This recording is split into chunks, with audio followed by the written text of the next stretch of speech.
There is one game we all play, and that game is called real life. Not everyone is good at it, but some of us are. Real life is an open world game with endless possibilities. And after all, only the uncultured spend their day-to-day life in just one country. So join me in my life of leisure as I explore the best games for the handheld around the world.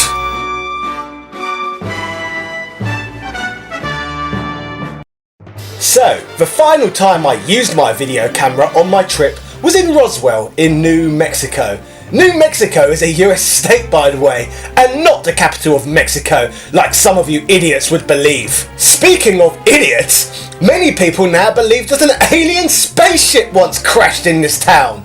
Some of these American people will believe bloody anything. Ridiculous lies as well, like the NES saving the video game industry, Iraq actually having weapons of mass destruction, and the USA being the best place to live in the whole world. Such lies! This town is absolutely hilarious! Everything is bloody alien themed. Alien stores, alien takeaways, even McDonald's is in the shape of a UFO. Because, you know, capitalism. But most notably of all, this town even has an alien museum.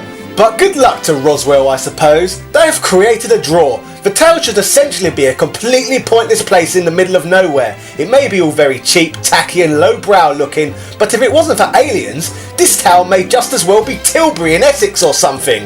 Anyway, speaking of ancient f***ing aliens, today we are going to be looking at some of the Gameboys Space Invader games. Yeah! If you have never played Space Invaders, then quite frankly, you disgust me.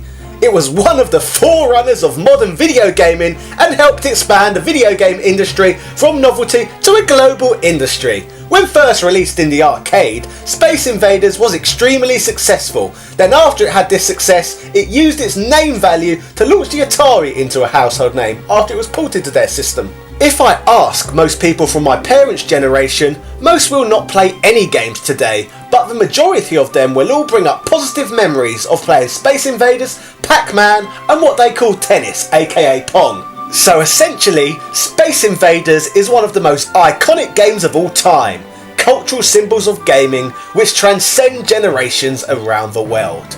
So with all this hype around the franchise, let's look at the games from each Game Boy generation. So, let's start off with the first version on the Game Boy. Playing the game on the original hardware, it is essentially a black and white port of the arcade game, which is obviously superior to the famous Atari VCS version of the game as it's newer. Something interesting of note though, if you play this game on the SNES using the Super Game Boy, you can play this game in full colour, essentially delivering to you a fairly accurate arcade experience, which I think is a pretty nice feature for a Game Boy game. I do not think there is really much else to say about this one. You are literally just getting Space Invaders, but I suppose you are literally getting exactly what you asked for, which is always nice. Next, let's take a look at the Game Boy Color Space Invaders game. Now this is a completely different game to what was released in the arcade back in the day, but it still retains all the key Space Invaders mechanics. This game is obviously in full colour and very bright in presentation. This game differs from the original as the alien spacecrafts appear descending in various formations as you complete stages. If you shoot the mothership that hovers along the top of the screen, you now also receive R-Type like power-ups to help you clear up the screen even quicker. A lovely touch and aspect to mix up the gameplay was that this version of the game includes boss battles, who you face off against every 10 stages. I must admit, these old high score style games can get a little bit repetitive in the modern age, so this was a lovely addition. Now let's talk about the sound. The music is all very good and could stand toe to toe with any 8-bit Game Boy soundtrack. However, I do feel they did lose one element in this version of the game.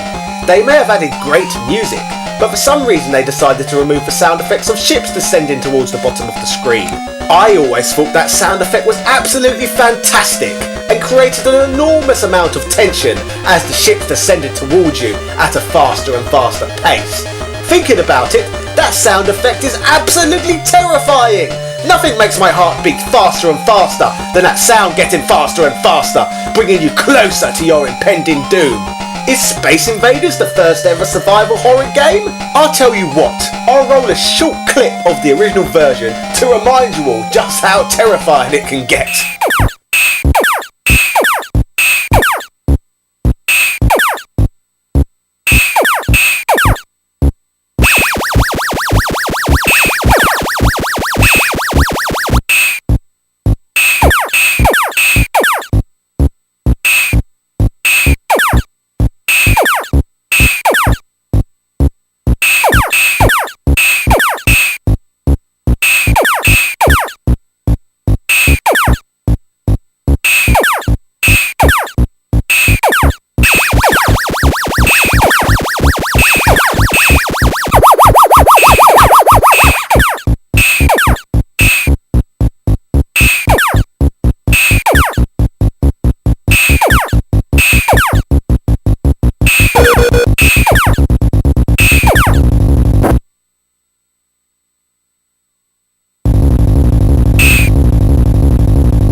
Last but not least, let's look at the Gameboy Advance version. Wow, now this is Space Invaders on steroids. This version of the game features pumping music and much snazzier graphics than the previous colour version of the game. Mechanically though, the game itself plays pretty much identical to its predecessor. Everything is back. The varied enemies, the varied enemy formations, the power-ups and the boss battles. They are all back in here, only this time with arguably more impressive visuals and music. Also, an absolutely lovely touch they added to the game was to include the original arcade version of the game on the cartridge too. So if you prefer the terrifying sound effects of the original game, they are here to experience as well. So out of these three games, which ones are worth checking out? Well, all of them I suppose. None of them reinvent the wheel. But when it comes to games like Space Invaders, why the bloody hell would you need to do that anyway? The Game Boy Color and Advanced versions of the game offer a new gaming experience while still paying homage to the arcade original by maintaining the original gameplay elements. Out of which of these two is better, I would say it is all completely down to personal preference. The reason being that it really would depend on whether you prefer 8-bit sounds and music or 16-bit style sounds and music. Personally, it depends on how I feel on the day regarding which one I prefer to play. I hope you enjoyed listening to me ramble about a few Space Invaders game. I am now off to learn even more about a boring weather balloon crash from the 1940s. Cheerio! Shout outs to Jarrett Tolzian, Bricky's Lads, Mad 8 Productions, Andreas Larson, Peter Sidorn, Diego Pereira, and all my other patrons. Thank you all for your fantastic support. It is very humbling. If you have yet to see my Patreon page, be sure to check it out. There are some pretty cool rewards for my supporters. If you are brand new and enjoyed this video, hit the subscribe button and be sure to click one of the annotations to see some of my other content. I hope you will join me again in my next review, in which will be taped in the United Kingdom. Yeah, I'm going home. Ta-ta and farewell.